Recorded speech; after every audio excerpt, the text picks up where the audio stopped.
What is the secret to success? And the long version is that I actually always had 5 rules. And everything that I did, I always used those 5 rules. And those 5 rules helped me to become successful in various different areas. And I believe that those rules can be applied to almost anyone and everyone. You don't need to be a bodybuilding champion. You don't need to want to be a governor of California or to be an action hero or anything like that. If you want to excel in whatever you do, those rules are for you. It's that simple. Now I have to tell you right off the top that I always was very intense. As a kid already, I was very intense and I was very hungry. I always wanted to be the best. I always wanted to be number one. I always wanted to get to the top. I never believed in just getting by. Now I have nothing against people that just want to get by, because I think there are many roads to happiness, but I think that we all here like to be successful and we are driven. So that's why those rules apply to you. So my first rule is find your vision and follow it. You see, I think it's the most important thing that we have a very clear vision of where we go. A goal, where do we go? Because you can have the best ship in the world. You can have the best cruise liner, but if the captain does not know where to go, that ship will drift around the world and out there at sea and will never end up anywhere. And this is exactly the way it is in real life. If you don't have a goal, if you don't have a vision, you just drift around and you're not going to be happy. This is why it is so important to have that vision. Now, I created that vision in Austria because I grew up after the Second World War. Austria, right along with Germany, lost the Second World War. Thank God. The problem was that everyone was so depressed because they lost the war that there was alcoholism everywhere. There was, of course, depression. There was a terrible economic situation. There was famine. There was starvation and all of those things. And also it was kind of a little place and narrow. I felt I wanted to get out of there. I wanted to escape. And I couldn't see myself really to work there and to stay there, to work in a factory, or to work on a farm, or to even to follow my father's footsteps and to become a police officer. I couldn't see that either. As a matter of fact, that's what my parents wanted me to do. They wanted me to become a police officer and to marry a girl by the name of Heidi and to have a bunch of children and to run around like the Von Trapp family in The Sound of Music. But that's not what I saw. This was the vision of my parents, but not mine. And luckily, one day in school, I watched a documentary about America. And I found myself, I knew exactly that is where I wanted to end up. I wanted to be in America. Everything that I saw in the documentary, I just loved. Everything was so big. I remember the tall skyscrapers, the monstrous bridges, the giant freeways filled with beautiful cars, the huge jetliners, movie stars, Muscle Beach, and all of those things. I could not wait to get there. The question was just, how do I get there? How do I get to America? I mean, this was not a common thing to do way back in the 50s. No one had the money to travel or anything. But one day I was fortunate enough to see a magazine. And that magazine showed me the path to America. And it was a bodybuilding magazine. And on the cover was this very muscular guy that was standing there like Hercules with a Hercules outfit. His name was Reg Park. This Reg Park was on that cover, and I remember the cover said, Mr. Universe becomes Hercules star. I read the article as fast as I could, learning about how he grew up in Leeds in England, poor, and how he trained 5 hours a day, every single day, and trained and trained and trained and lifted weights, and then he finally became Mr. Great Britain. And then he became Mr. Universe. And then he won a second Mr. Universe title and a third Mr. Universe title, and then all of a sudden he landed in Rome in Cinecittà doing Hercules movies. And there he made millions of dollars, and this money he took and bought himself a gymnasium chain in South Africa, and he became a successful gymnasium owner. And as I read, I became more and more certain about my own future. As I read this story, I was so excited, so interested. I knew exactly that I wanted to become another Reg Park. I know he laid out the blueprint for my life, basically. I could see myself, I could visualize myself clearly to be a champion on that same stage where he won the Mr. Universe, and then to move to America, then get into movies, and then become rich and famous. I had that vision very clearly laid out. I was so happy that I knew exactly where I was going. From that moment on, everything that I did, no matter how hard I had to work or how much I had to struggle, it didn't matter. It was a wonderful joyride because I knew what the purpose was and I found my passion. The simple truth is, if you don't have a vision, if you don't have a goal, if you don't see your future laid out in front of you, you're just floating around without a purpose. And I think that the numbers speak for themselves.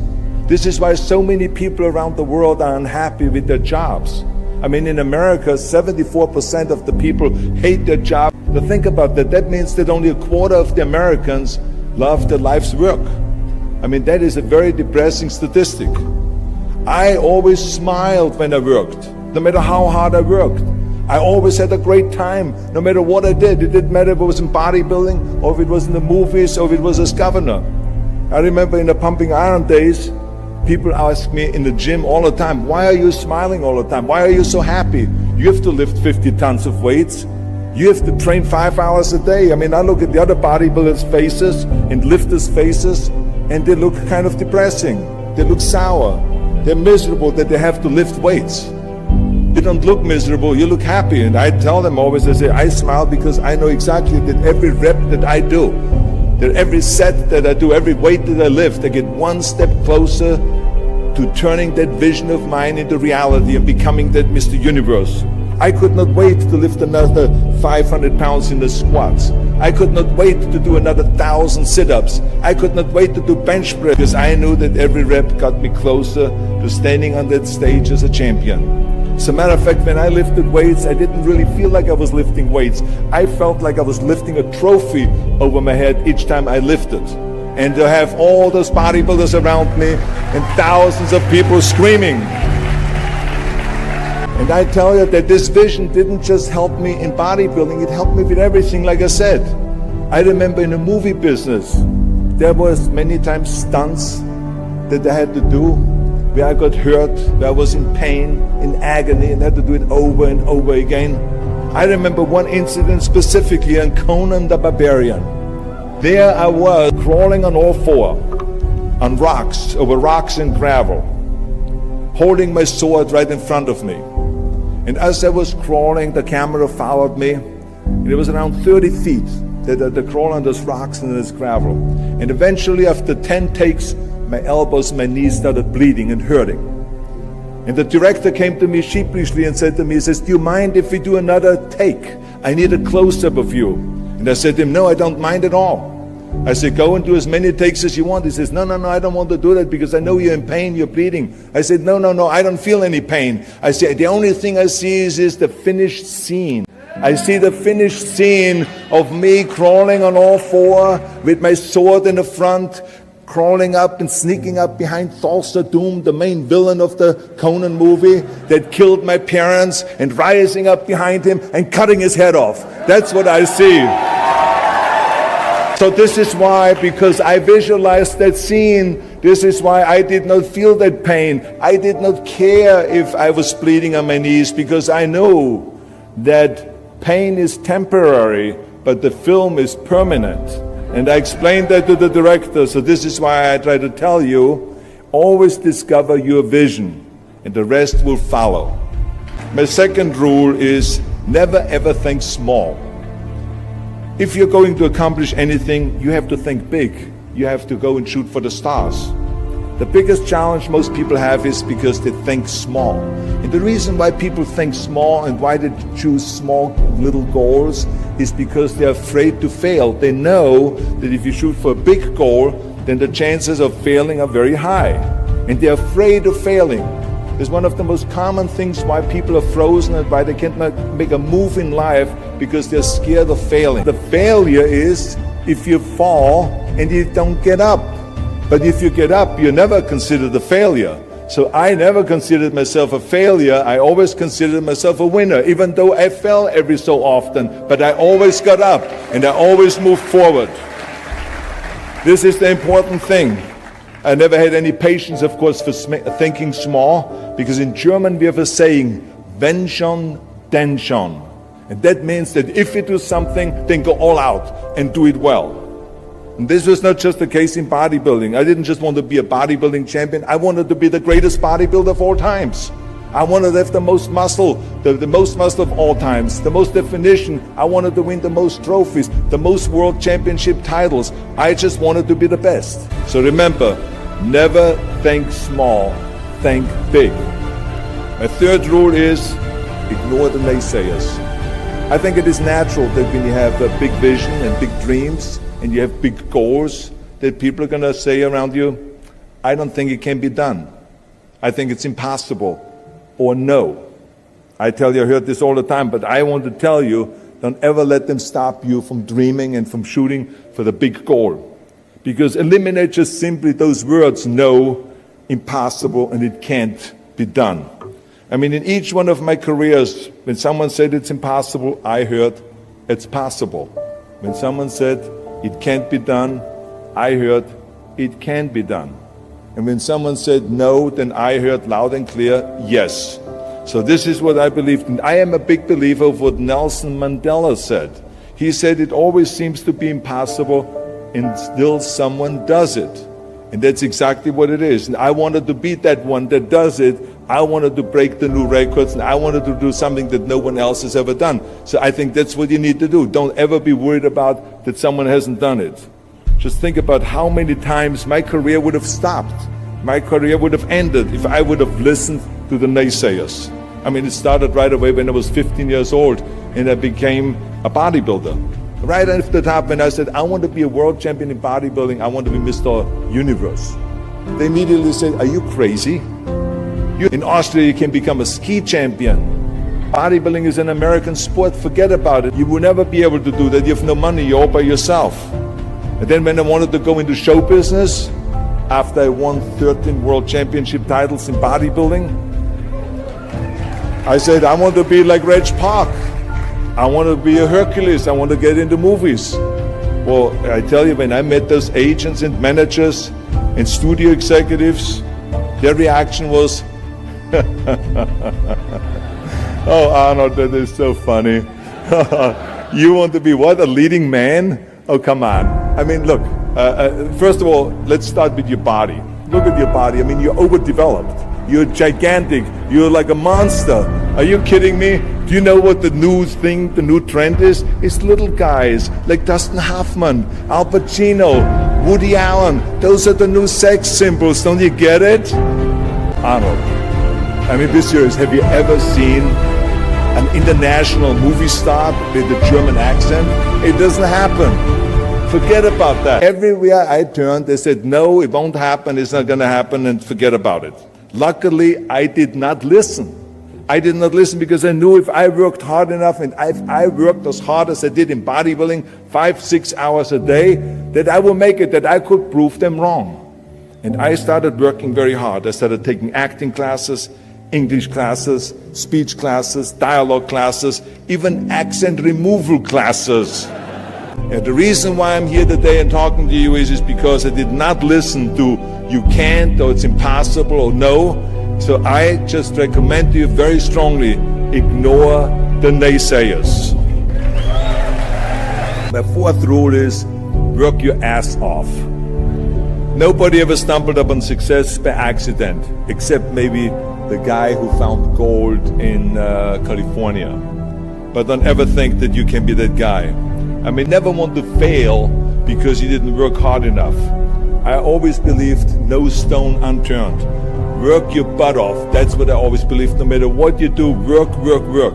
I remember Muhammad Ali, one of my great heroes, had a great line in the 70s when he was asked, how many sit-ups do you do?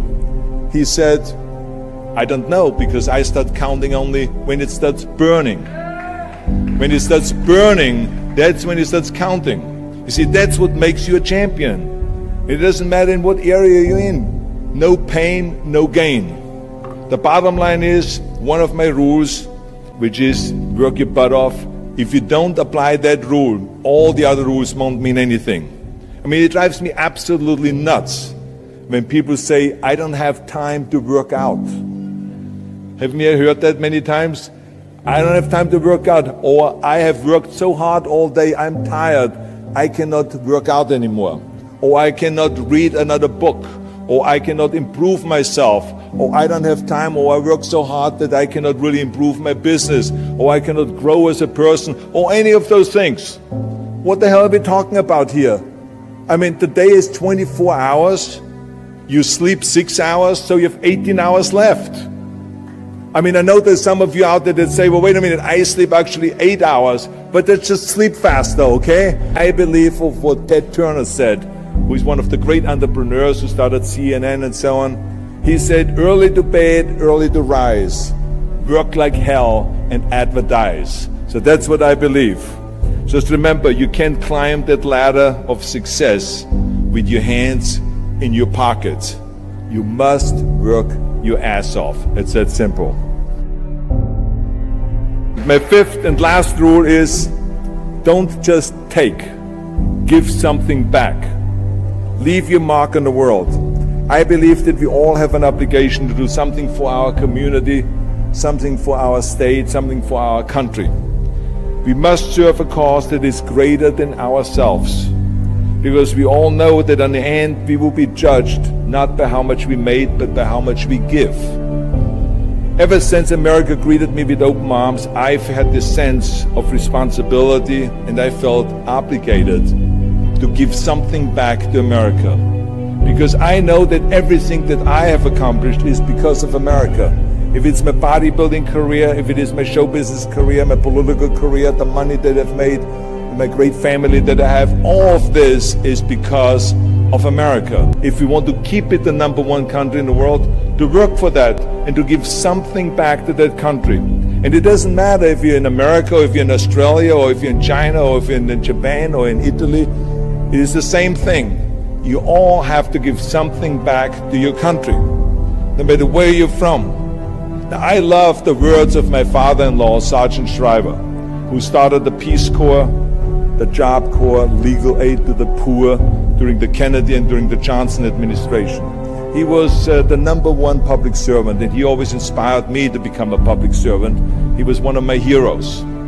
He said at Yale University at a commencement speech, he said to the students, tear down that mirror. Tear down that mirror that makes you always look at yourself. And you will be able to look beyond that mirror, and you will see the millions and millions of people that need your help. And I saw those millions and millions of people. And this is why I tried to take every opportunity that I could to give something back. I started training Special Olympians, people that were intellectually handicapped, to help them with weightlifting and powerlifting. I joined also the President's Council on Fitness. I became the chairman under President Bush from 1990 to 1993. To be the chairman and to promote health and fitness in all 50 states. I traveled all 50 states. I started after-school programs for the most vulnerable children, for inner-city children, to make them be able to say no to drugs, no to gangs, and no to violence, and to say yes to education and yes to life. And every single time I reached out and I gave something back, I felt fantastic. Nothing made me happier.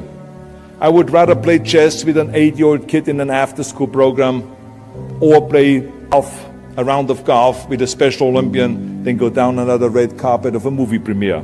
And I have nothing against movies, but to give something back to me is more important than just to think about myself. Eventually, the joy of giving back was so great that I decided to become a public servant full-time and to turn my back, actually, and walk away from my career as an actor. I have to work all day long to solve problems and to serve the people was absolutely heaven. It was the best job I've ever had, but I also knew that eventually it's going to come to an end. We don't have to just work on me, we should also work on we. Not just me, but also we. Remember that. To lead a truly full life, you must give back. You must leave the world a better place than you found it. So I want you to remember those rules. Have a vision. Think big. Ignore the naysayers. Work your ass off and give back and change the world. Because if not us, who? If not now, when?